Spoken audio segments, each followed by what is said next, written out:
Kahit pa makailang beses nang binubuntutan, binubuli at binomba pa ng tubig ng Chinese Coast Guard ang mga barko ng Pilipinas, kontra naman si Pangulong Marcos Jr. na gantihan pa ng Pilipinas ang China. Binigyan din pa ng Commander-in-Chief na hindi na niya nais panggatungan at palalain pa ang kasulukuyang tensyon sa West Philippine Sea. Report mula kay Eden Santos.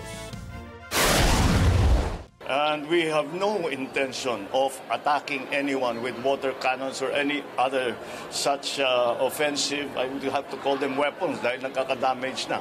So no, that is not something that's in the plan.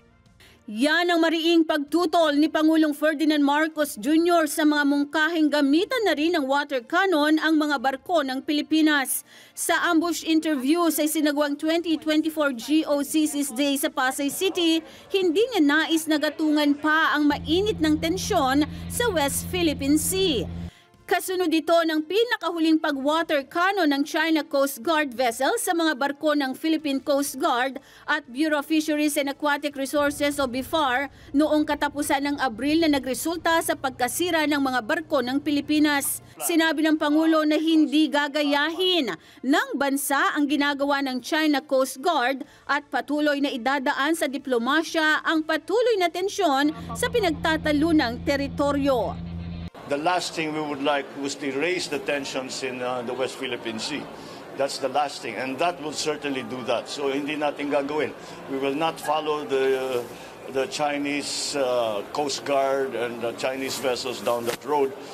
Giit pa ng Pangulo.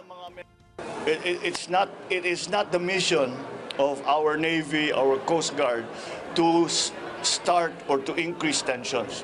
Their mission is precisely the opposite. Is to lower tensions. And that's right. So that's why all we do is pagka nangyayari, we know water cannon yung mga barko natin, ay nagpapadala tayo ng demarche, nagpapadala tayo ng sulat sa China and the other stakeholders.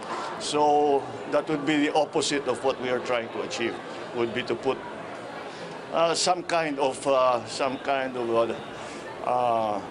any kind of cannon on our ships.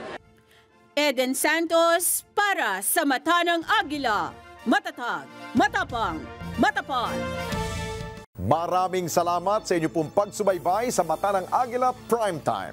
Para malaman ang matatag, matapang at matapat na mga balita, i-follow lamang at mag-subscribe sa @Net25 TV.